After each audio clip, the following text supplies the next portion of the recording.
Today on Here for the Right Reasons, Charity Lawson has been named our new Bachelorette, and Kristen Whitney defends Christina Mandrell after Women Tell All. I'm like, it actually was kind of a disservice that that production didn't try to keep her on longer. They did themselves a disservice. Plus, Andy Dorfman gives us an update on her wedding and reveals if she still watches The Bachelor. To be honest, I wasn't a huge fan of watching the show to begin with. It wasn't like I was one of those girls that watched it every Monday. And Ivan Hall gets engaged. Tyler Cameron was broke dating Gigi Hadid. Rachel Lindsay throws some shade at Chris Harrison. And Zach talks to us about his no sex in the fantasy suite. We've got that plus so much more on today's Here for the Right Reasons.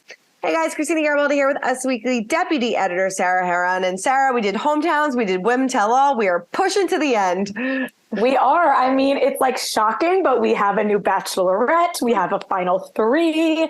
There's just a lot going on. We have a lot of shade in the news and some revelations. I still can't believe Tyler Cameron. We'll get to that. My God. Yeah, there was so much to get to. Last week, Joanne says, please, I want Clayton and Susie back together. I think a lot of people would want to see that. But for right now, sorry, guys. Looks like they're living a single life. I agree.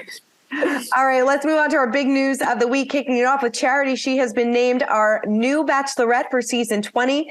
Of course, the news was announced during the Women Tell All when Jesse Palmer surprised her during a game. She said, I'm truly so happy and so grateful, and I'm so ready to get engaged to the right person. Zach had previously told us of Charity. She knows what she wants. She is so confident. She's so sweet. And, she has a great heart. She's someone from the very beginning that I don't know what exactly it was, but she was just trustworthy. I'm excited for her. New Bachelorette, I think she'll do a great job.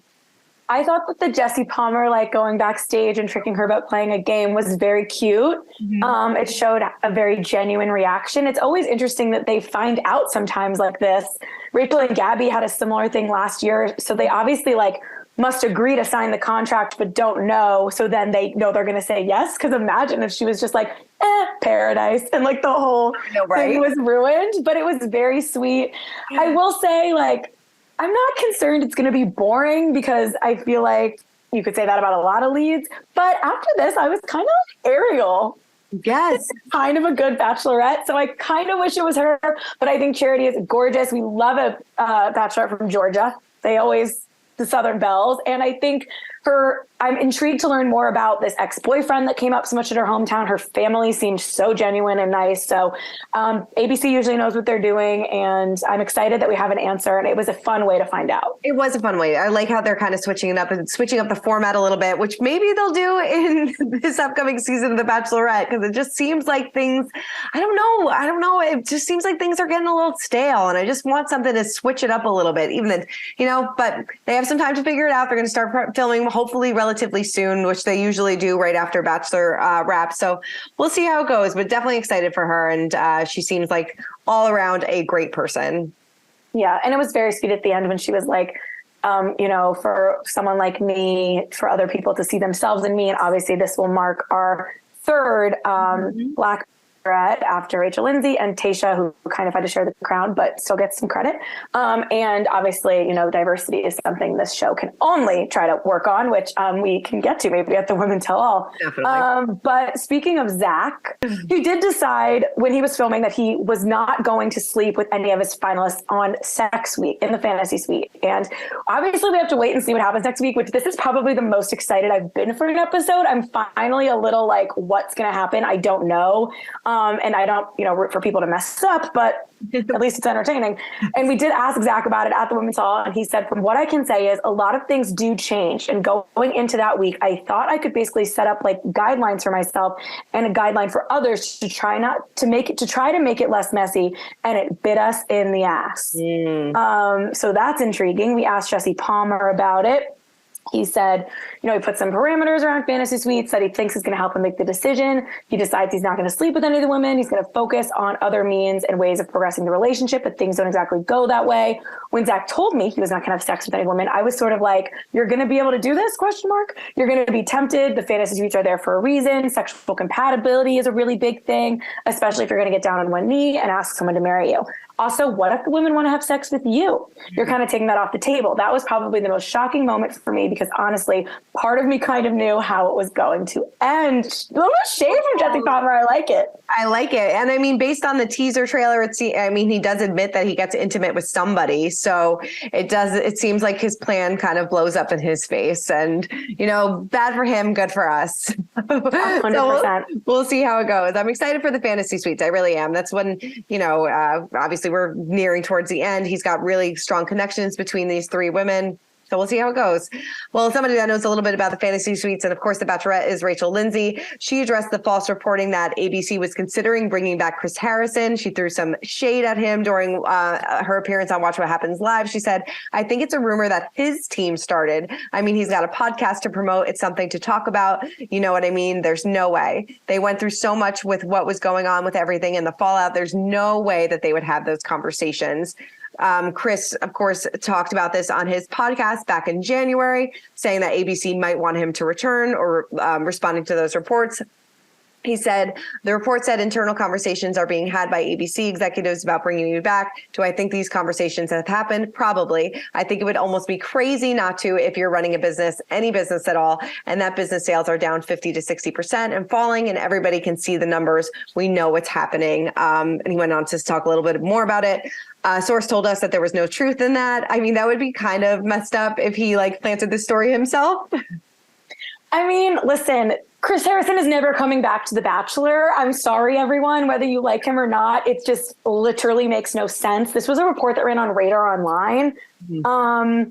I believe Rachel Lindsay, I think, said it best here. I don't know if he leaked it himself, but he obviously responded to it for a reason and was talking to Tori Spelling, of all people, who I love, but what are we doing here? While he talked about this. And obviously, I guess his point was that it would make sense for them to be like, oh, did we mess up? Could this be part of the reason's decline? That could be true, but it's never going to happen. Stop trying to make fetch happen. If that happens, I would have to eat a lot of crow, but I just really don't think Chris Harrison is ever going to host The Bachelor again. Sorry, whether you agree or not, I just don't think they're going to do that.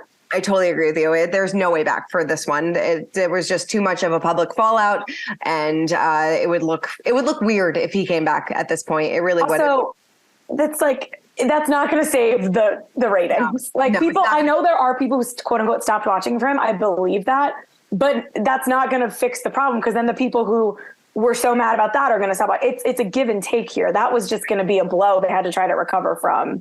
Exactly. Yeah. Now they have Chris Harrison 2.0. So I mean, what does it even matter? Right. He says the same lines, does the same thing. Literally. Literally. Well, someone who was on the show back when Chris Harrison was still the host, Ivan Hall. He is engaged to Taylor Robertson. Us Weekly can exclusively reveal Ivan was obviously on Claire/Tayshia's season and on Bachelor in Paradise. He said, I can truly say that being engaged feels amazing. It's a mixture of excitement, joy, and anticipation for what the future holds. We've known each other for a long time. We've always ended up finding our way back to each other. When she happened to move to Dallas after medical school to work as an anesthesiologist, it felt like we were destined to be together. Not only did she give him, or did he give her, by the way, a rock, but a Tesla. Very nice. What? I didn't get that during my proposal. I know. I mean, I don't have a fiance, but I also don't have a Tesla. And I've always loved Ivan. I think he, was great. He got a little bit of flack on Paradise when he was the one who, I think saw the phone open or whatever on whoever's season and was going to go back. Right. And which was honestly hilarious. And I feel like people really hyped it up. And I was like, that's amazing drama and the kind of petty drama we need, not diabolical or horrible accusations, good TV. I've interviewed Ivan a bunch. He's very sweet and I'm so happy for him. Yeah. I'm looking at these photos. I wonder, did you get the Tesla for free? What's going on here? Right. And what came first, the diamond or the Tesla? Right. And would you be more disappointed? Which one would you rather have? Right. And if it doesn't work out, do you have to return both? I wonder what's on here. And what happens if you have a bigger reaction to the Tesla than the proposal? Do you then pull the plug and take both back? So many questions. But very generous, Ivan. Very generous. Congratulations to them. All right. Well, Tyler Tyler Cameron is back in the news, and talking about how much money he had in his pocket when he was dating Gigi Hadid. So he was on Jason Tartick's podcast, and Jason recalled saying, "You and I are sitting at a sushi joint. Matt James came in, and I was like, dude, so what are you going to do?" And we start talking about like what you're thinking, and you were starting to date Gigi. He later added, "Tyler goes to me, dude, I don't know what the F I'm going to do. I got $5,000 in my bank account and I don't know what my next job is. And I'm dating Gigi Hadid." Tyler clarified that he overestimated that he actually had $200 in his pocket. He said, "I'd be going on dates. This is my early days of living in New York City. I'm living on Matt's beanbag, have no money, but I'm like the happiest I've ever been because the world is wide open to me in New York City and I can do whatever I want." He said that he would call up his dad to give him money and his dad would help him out. But I kind of love that story. It's so funny. And I mean, that was just such a fun time in Bachelor Nation to watch the Hannah and Tyler saga after Jed. And then when he stepped out with Gigi Hadid, I think about those pictures of Tyler at Yolanda Hadid's mother's funeral, like once a week. Like, what was that with Dua Lipa there with Anwar? And now, you know, we have Tyler probably like freaking out about how to get a suit for this A-lister funeral. Like, truly crazy. He's one of the ones who's like, good for you for taking this honestly very like one season, a couple months, couple weeks on a show and turning it into what you have. It's crazy, but yeah. He did it. He did. He turned it into quite the career. All right, let's get into our Bachelor Nation talk. And I know that you caught up with Kristen Whitney, who was on Bachelor in Paradise and actually is pretty good friends with Christina Mandrell. Yes, she is really good friends with Christina Mandrell, and she, you know, was talking to her while the season was airing, before and after. So here's what she had to say. They can make sarcasm very nasty on reality TV if they want to. And they kept in her personality, which I loved, but then a little bit of the twist at the end, she kind of got the moment. Savage. She was super worried about it too. She was like, she's like, I don't know, like how this could be mistaken. Like obviously when she first got back, and I'm like listening to everything and I'm like, wait, but obviously with reality TV, you don't know. I'm like, I don't know how they could spin it, but I'm like, babe, I think you're fine. Like, this is crazy. And then watching it back, I'm like, that was crazy. Like, yeah, I've never seen someone like them, like forcibly try to make someone well, I have, that's the lie. The way the girls were like, that whole situation with someone getting mad at her for saying that was so silly. Yeah. And it was also one of the first times I feel like they showed us like the comment or the whatever. And I know everyone's. She was worried they wouldn't show it. That was what she was concerned. She goes, I know what I said, like, but if they don't show this, it could look like I was being mean, and I wasn't. Like, yeah. And the footage, I mean, was like, okay, I know everyone's feelings are heightened in this environment. I don't know what it's like to be in that house, but it was like, oh, this is what we're upset about kind of moment. That's the biggest reach I've ever seen. Yeah. Yeah, it was definitely up there. Well, I personally really enjoyed her, and I was hoping she was going to be on even longer, but the little bit we did get, I thought she stole the show, and us weekly readers were clicking on stories about her. I can tell you in our numbers. So I was pissed when she went home for that reason too. I know. I'm like, it actually was kind of a disservice that that production didn't like try to keep her on longer. They did themselves a disservice. Interesting. I do feel like Christina kind of got a bad rap out of all this. Even I'm also surprised she didn't get more attention at the tell-all. Like, I bet they filmed a lot more and just didn't air it. But I enjoyed having her on the screen, as I said. Yeah, we'll get into that. And then you also caught up with Andy Dorfman, a former Bachelorette, about her talking a little bit about the wedding, and if her husband watched the show at all, or fiance. Yes, speaking of bachelorettes from Georgia, I love Andy, and she is getting married, but has her fiance seen season 10 of The Bachelorette? Let's find out from her. You knew of each other, but did he watch the show?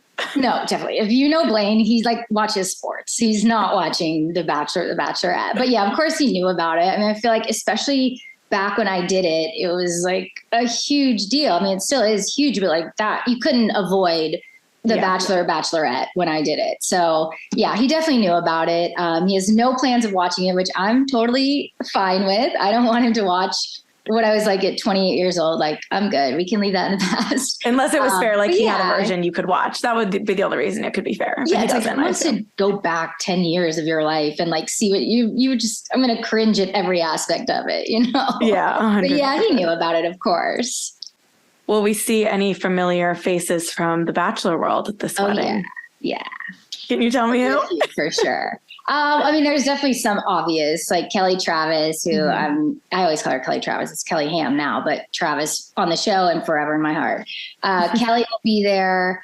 Amanda Stanton is going to be there. Hannah Ann's going to be there. And then I think maybe Tayshia and Nikki Farrell. We'll see. Oh, wow. Okay. So you've got a little Bachelor squad, some new school, some old school from your day that you keep up with.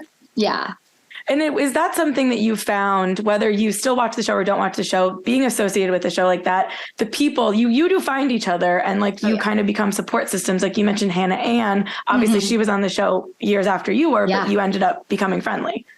Yeah. I mean, I think the show just like instantly creates this connection and introduction almost. And then the more you get to know people, you're like, oh, wow, like I really like this person, not even related to the show, which is cool. It like brings you together. It's not to say that you're going to be best friends with everyone from every season, but just that initial introduction, like you already feel a bond because you've gone through that. You can share stories about it. And I think there's a lot of trust, honestly, just like an inherent trust. It's like, Tayshia, I've only known for a couple of years, but every time I go to New York, I see her. And I feel like both of us can confide in each other, whether it's about dating life. She's kind of living the life that I feel like I lived after the show in New York and being single.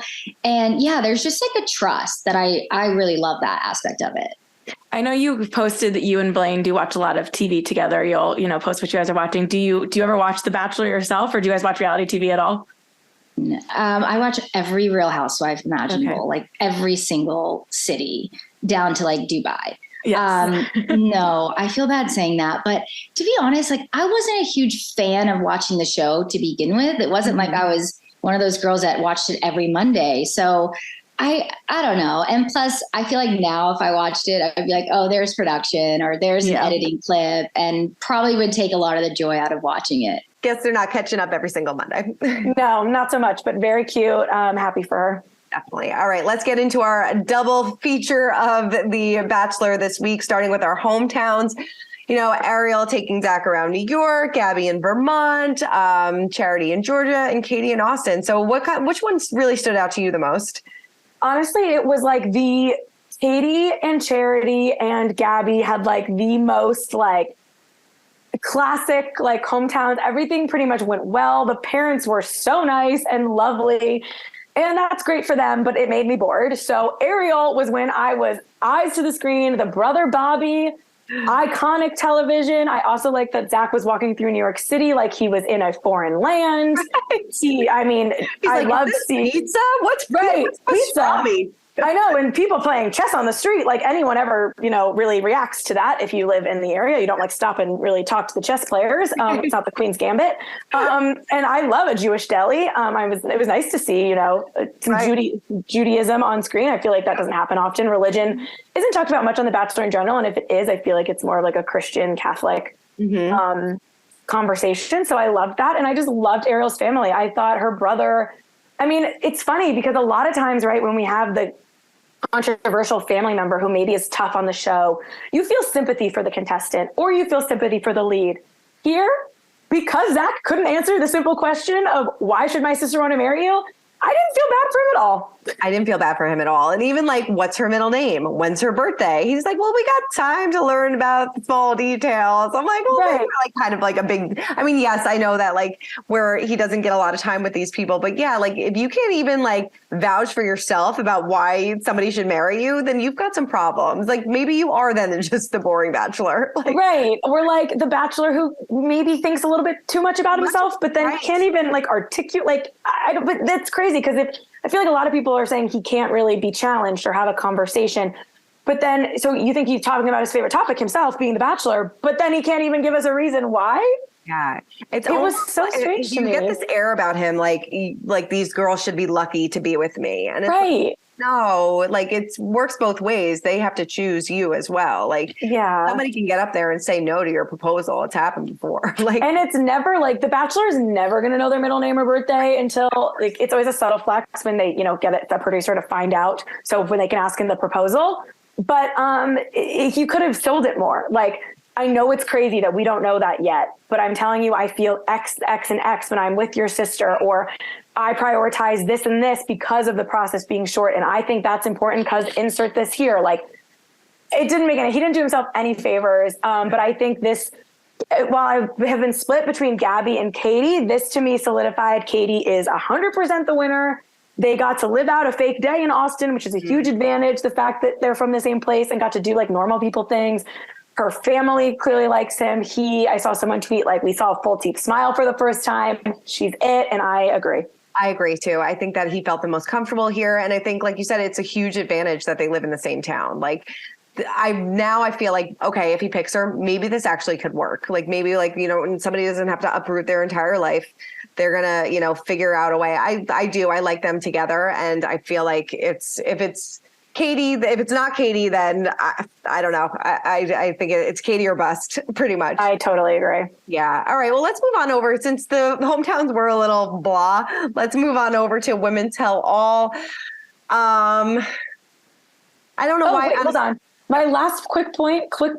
My favorite Charity moment of the night was her stopping Zach when he tried to say, like, he basically made the decision, like he doesn't know if he's making the right decision. And she was like, no, I don't want to hear it. And that was, and I was like, okay, maybe even though I was a little bored watching her during the other parts of the season, she will be a good Bachelorette because she knows what she wants and she knows that is BS. And he even told us in quotes, like he couldn't even tell producers what he wanted to do because he didn't know. So like, I believe he literally picked out of a hat, or they were like, we'll make Charity the Bachelorette, send her home so she gets a good exit. Like it was just, it left a bad taste in my mouth the way he acted, but I loved the way she acted. So yes. Right now, yes, Women Tell All. Sorry, Women Tell All. I don't really know why Anastasia had like this gigantic, like, I feel like she got more time than Christina did. And Christina, I wanted more from her. She barely even spoke. Yeah, I know. I totally agree. I think there definitely needed to be resolution with the Anastasia and Kylie situation, because I do agree that, like, I remember watching it, I kind of thought it was a little bit of almost like a microaggression, but it's not really my place to say. And obviously the women of color on stage did a great job explaining like why that was kind of insane for her to elevate Kylie's comment to what it was. So I did like that resolution, but the stuff about her like allegedly having a boyfriend, like who cares? If she was in the finals, fine. But she didn't even really have a relationship with Zach. I don't care. And I'm sure she did have a boyfriend, and I'm sure he watched her dog. Right. And yeah, like you said, like I had a hard time even remembering her from the season, and it wasn't that long ago. So I don't know why they concentrated so much time on her when Christina was such a big part of the show and people were still talking about her for weeks afterwards. So I don't know why they didn't put her in the hot seat and explore those conversations a little bit more. I feel like she will probably punch a ticket to paradise though. Yeah, I think so too. Yeah. What did you think about, well, Kat was in the hot seat. She apologized to Charity. They said they both had like a really good conversation about everything, but it seems like Brooklyn is still immersing herself into that drama. Yeah, I thought that was good. I feel like we got the resolution that you and I talked about, like Brooklyn inserting herself made it so we never got to see if Kat and Charity made up. But then the next week, like everyone seemed to be getting along, which was nice. But I did feel like we were missing that conversation between Kat and Charity. So I'm glad it happened, even though we didn't get to see it. And we saw a bunch of other deleted scenes that literally mean nothing. Mm-hmm. And then I thought, honestly, Brooklyn, like she was definitely being a little bit of a mean girl, but I laughed and whatever. Like, I think that there is just like no love lost between the two of them. Mm-hmm. And she came on a little strong, but they say the Women Tell All, it's like a paradise audition. So if you have a one-liner about a shoe and lacing it up, you're going to say it 3 times. Make sure it gets the edit. Yeah, make sure it gets the edit. She's going to paradise as well. Probably Kat too. But it looks like, there was some good that came out of it. She and her family are back together. She's getting a nice relationship with her mom after all this. So there's a silver lining in all this. That's got to be the first time that's happened. Yes, seriously. And then Jess talking, she kind of got some closure and some resolution with Zach about why she was sent home after the confusion about the one-on-one date. She said that she deserved way more, and I agree, she did.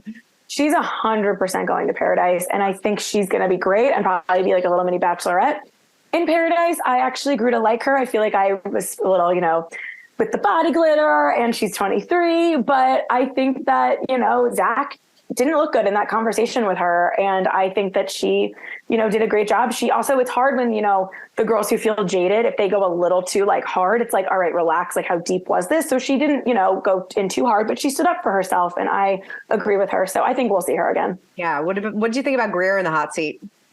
Oh, it was such an interesting transition because like we had to pretend to like we were like crying over like her relationship with Zach, which again, like I get the frustration of the COVID. It sucks, but like it's been a few months. Like don't act like you really thought you were going to marry Zach. To then transition into obviously the blackface controversy that we spoke about at the time. I was really glad that they did that. I think Jesse Palmer did a good job, representing the franchise and admitting the mistakes in the past, and having that counselor and doctor and specialist in the crowd made a lot of sense. It's one of those things that I feel like people are going to give them crap no matter how they handle it. And some of it's very valid. And obviously I can't speak to blackface. But I think what Greer said about, what blackface represents, and in retrospect, what she did, what the woman who posted, or the teenager, whoever it was, the classmate who did blackface, it is also racist. And I do agree with that. So I think they did a good job handling this for once. No, I totally agree with you. And I did appreciate Jesse Palmer calling out The Bachelor for, not doing their due diligence of, researching these people in their past social media usage and things like that. So it's nice that they finally owned up to something, and she did as well. And then, Zach took the hot seat as well, didn't know how to say goodbye to Charity, kind of, tied up some loose ends. There wasn't a whole lot of drama this season. So this woman tell all, there really wasn't much to talk about. Honestly, especially with Zach, I think what was interesting is a lot of backlash on the internet for Zach about the way he kind of like dismisses people or can't really handle conflict. Right. But the women either don't feel that way because they didn't bring that up, or just don't care. Or maybe, like I said, Zach is almost getting a bad edit on his own season. Like, I don't even know I don't know what I believe, but because maybe these conversations were so much longer and he really was kind of like trying to be there, and they just cut it. So then it looked like he didn't care to kind of give them the time of day. But I just feel like for a Bachelor who's gotten a little bit of flack, there was none from them. Yeah, no, that's true. They seem to all like have a favorable opinion of him. So I don't know. Maybe they saw something we didn't see. All right, let's check in our social spotlight. It goes to Charity. She posted a collage of photos from her time on The Bachelor, saying, going into this journey, I had no idea what I was walking into, but wow, it was an experience of a lifetime. She said she felt challenged, vulnerable, and shouted out to the girls. She also said to Zach, thank you for allowing me to be part of your journey. You provided a constant safe space, showing grace, compassion, and always allowed me to share parts of myself that were hidden. She says, thank you to Bachelor Nation and all the fans for the love. I love you. One thing I know is true, the best is yet to come. So excited to see what Charity has in store for season 20 of The Bachelorette. I know. We'll find out soon enough. Soon. All right. I was like her mom who was like, when do you go? Whatever. She's like, I don't know, Mom. I don't know. That was like such a relatable moment. Totally. I was like, I totally can relate. All right. Well, that is it for this week's episode of Here for the Right Reason. Sarah, who's on the podcast this week? I am breaking things down with Bravo historian Sam Bush from Instagram. She is very harsh on Zach. So if you love Zach, maybe skip this one. But we also get into a lot of Scandal and just Bravo reality TV drama because, as we said last week, it's really all we care about. So if you're looking for a reality TV fix, head over to the Here for the Right Reasons podcast. All we want to talk about is Scandal. All right. Well, that is it. Keep commenting, keep subscribing. We'll see you guys next week. Bye. Bye. For more news, content, and exclusive interviews, make sure to hit the sub, like, and bell button down below and visit usmagazine.com.